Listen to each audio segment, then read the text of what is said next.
Welcome to the Deep Dive. Today, we're tackling something really fundamental if you want to understand a company's finances, accounting for employment benefit. Absolutely. Sounds niche, maybe, but it really hits the bottom line and shows how companies value their commitments. Right. So you, our listener, sent over a pretty detailed document covering the standards under both IFRS and US GAAP. Yeah, the two big ones. And our mission today is basically to pull out the crucial stuff for you, save you wading through all the detail. Exactly. We'll cover the basics like wages and time off, but also get into the more complex areas like pensions, retirement, healthcare, that sort of thing. Okay, let's dive in then. The document starts with the core principle. What's the absolute basic idea we need to grasp here? Well, the fundamental principle, and this applies under IFRS and generally under US GAAP too, is recognizing the cost when the employee actually provides the service that earns the benefit. So match the work with the cost recognition. Precisely. Effort and reward lined up in the accounts. You work, you earn it, the company books the cost then. Makes sense. Now, the document immediately splits benefits into short-term and long-term. What's the dividing line there? It really just boils down to timing. When is the benefit expected to be settled or paid out? Okay. If it's within 12 months after the end of the period the employee worked to earn it, it's short-term. Right. Anything expected to be settled later than that falls into the long-term bucket, and Right. how we account for them is, well, quite different. Got it. So let's tackle short-term first. Things like wages, paid leave, stuff people see regularly. How are these handled? IFRS versus US GAAP. For these more immediate ones, it's generally pretty direct. IFRS says you recognize the undiscounted amount, so just the cash expected to be paid, as an expense when the work is done. Okay. Interestingly, the document notes US GAAP doesn't have super specific rules for most short-term benefits, except for compensated absences. Ah. But, the general idea of accrual accounting recognizing expenses when incurred, that's still the guiding principle in practice. Right, the accrual basis. Huh. So compensated absences, that's vacation, sick days. What determines the accounting for those? The document mentions a couple of key things. Yeah, exactly. It comes down to basically two questions. One, is the leave expected to be taken within a year? And two, can unused leave be carried forward? If it's expected to be used within the year, you expense it as it's earned. Makes sense. But if employees can carry unused time over, then the company needs to book a liability for the value of that time they've earned but haven't taken yet, assuming they expect to use it eventually. Okay, so you accrue for that future payout. Got it. That Yeah. covers the short term pretty well. Now, moving into what sounds like the trickier stuff, post-employment benefits. Yes, this is where complexity definitely ramps up. Pensions, retiree health plans. And the document flags a really key distinction right away here. It does. The absolute crucial split is between defined contribution plans and defined benefit plans. Fundamentally different promises, different risks, and so different accounting. Defined contribution, defined benefit. Can you give us the quick difference? Sure. Defined contribution. The employer puts a set amount, say a percentage of salary, into a fund for the employee. Right, like a 401k contribution match maybe. Exactly. The employer's obligation ends once they make that contribution. What the employee gets in retirement depends on investment returns. The risk is on the employee, essentially. Okay. Defined benefit, though, that's different. The employer promises a specific level of benefit in retirement, maybe based on final salary and years of service. The traditional pension idea. Right. And here, the employer carries the risk of making sure there's enough money to pay those promised benefits, often for decades. That means complex calculations. Okay, so defined contribution sounds simpler accounting-wise. What does the document say? It is, relatively speaking. Under both IFRS and the general application of US GAAP, you just expense the contribution when it's due. Straightforward. Yeah. US GAAP might lack the super specific rule, but accrual principles lead you to the same place. Expense it when you owe it. Got it. Money out, expense recorded. Okay. Defined benefit plans. This is where the actuarial valuations come in, right? Right. Why are those needed? Exactly. Because the company is promising something way down the road, they need to estimate the present value of that future promise today. Right. Accounting needs today's value. And that involves making a whole bunch of assumptions, actuarial assumptions. Like what? Oh, things like how long employees will live, when they'll retire, what their salaries will be years from now, inflation rates, expected returns on any money set aside. Wow. Okay, lots of moving parts, lots of estimation. Absolutely. Actuarial valuations use statistical models to make these educated guesses and arrive at a present value for the obligation and the annual cost. And you, as someone reading the financials, need to remember these are estimates. Good point. Small changes in assumptions could swing the numbers quite a bit, couldn't they? Hugely. It's a key area analysts look at.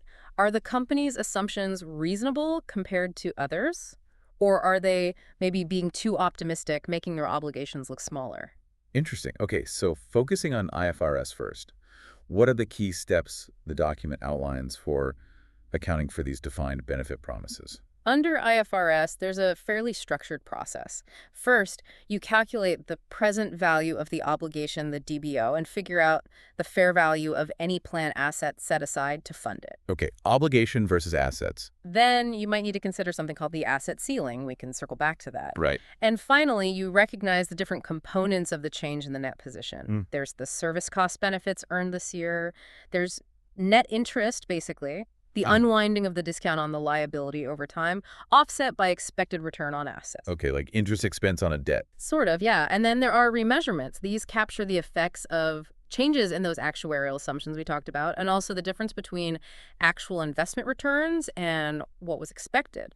And where do those remeasurements go? Under IFRS, they generally go into other comprehensive income, or OCI, not straight into the main profit and loss. Ah, so they affect equity but bypass the income statement directly. Exactly. It smooths out the reported profit figure from the volatility of market movements and assumption changes. Okay.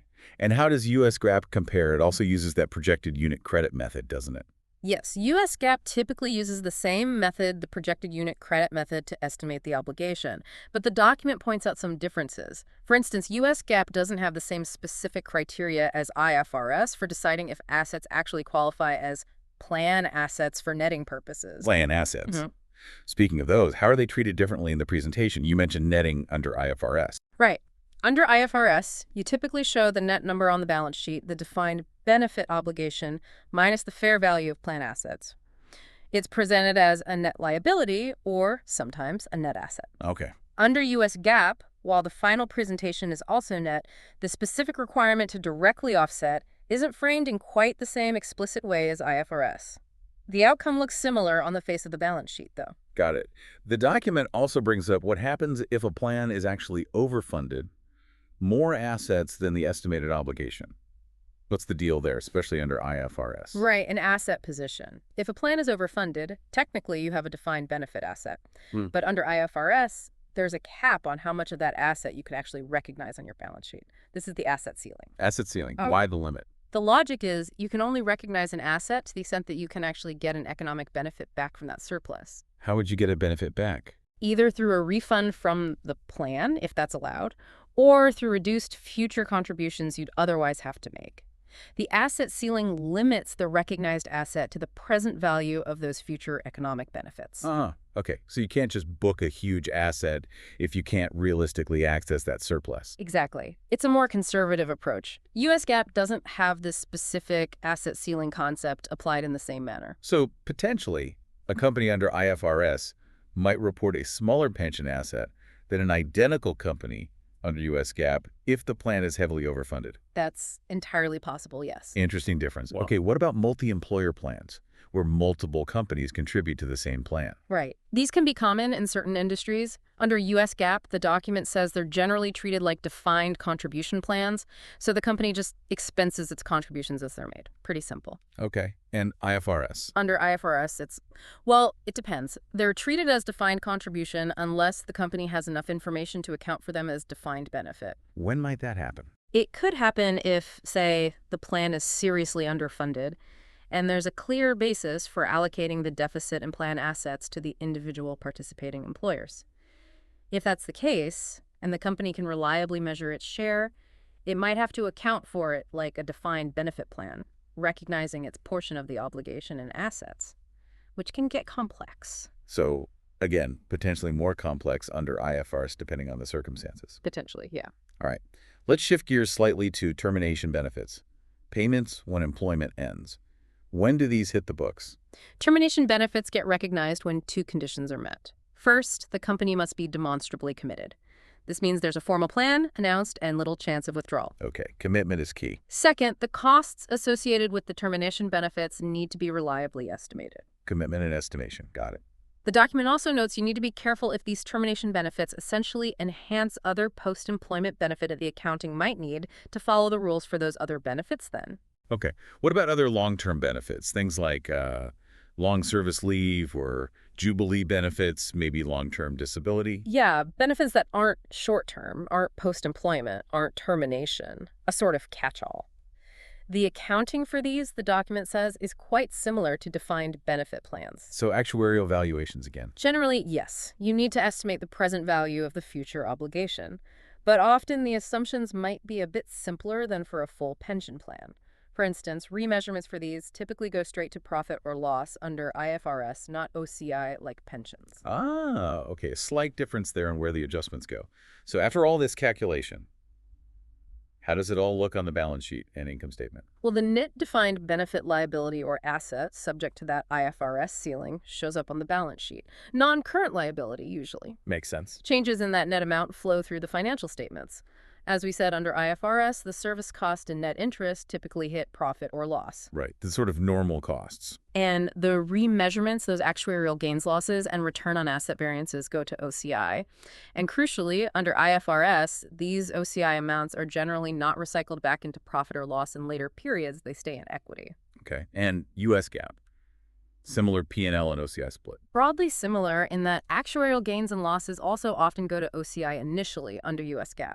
However, the rules around whether those amounts might be recycled or amortized back into the income statement over time can differ from IFRS. US GAAP sometimes allows or requires this amortization. So another potential difference in reported profit over time. Definitely. The timing of recognition in profit or loss can vary. And just circling back to that IFRS asset ceiling one more time, its main impact is limiting the reported asset. Precisely. It puts a cap on the good news, essentially. If your plan is swimming in cash, IFRS says you can only recognize an asset up to the amount you can realistically expect to get back via refunds or lower future contributions. It prevents companies from showing potentially inaccessible surpluses as assets on their books. Okay, that's clear. So we've covered a lot of ground. Short-term, long-term, DC, DB, IFRS, US GAAP. If you had to summarize the biggest differences highlighted in this document, what would they be? I think a few key themes emerge. First, IFRS often seems more prescriptive, more rules-based in specific areas, like the detailed steps for DB accounting or that asset ceiling rule. Right. US GAAP in some areas relies more on broader principles, maybe allowing a bit more judgment, though it certainly has detailed rules in other areas. It just lacks specific guidance sometimes where IFRS provides it for benefits. Okay. We also saw differences in presentation, like maybe how plan assets are netted and definitely how changes, particularly remeasurements, flow through P&L versus OCI and whether they get recycled. So the bottom line isn't always the same, even for similar plans. Not necessarily, no. The timing and amount of expense recognition and the reported liability or asset can differ. If you're comparing two companies, one using IFRS and one US GAAP, you really need to be aware of these potential differences in benefit accounting. You can't just compare the pension expense line item directly, for example. That's a really important point. So what does this all boil down to for you, our listener, trying to make sense of a company's financial health? What's the big takeaway? The crucial thing is you can't just glance at the numbers. Understanding how a company accounts for its promises to employees requires looking at the details. What kind of plans do they have? Which accounting standards are they following, IFRS or GAAP? And what assumptions are they making, especially for those defined benefit plans? Because those assumptions and the framework used really drive the liabilities and expenses reported. You know, if you work for a company with a defined benefit plan, this stuff matters. That liability on the balance sheet is, in essence, the accounting view of the promise made to you. Right. So grasping these principles gives you a much better lens for reading financial statements. You start to see the scale of a company's commitments, which is, well, a massive part of their long-term financial reality. Absolutely. It moves beyond just seeing an expense line item to understanding the underlying long-term promises and how they're being valued and reported. Well, this has been incredibly useful, really breaking down a complex area. It leaves me thinking, considering how much these rules impact a company's reported finances, what questions does this raise for you about how companies are truly valuing their commitments to their workforce?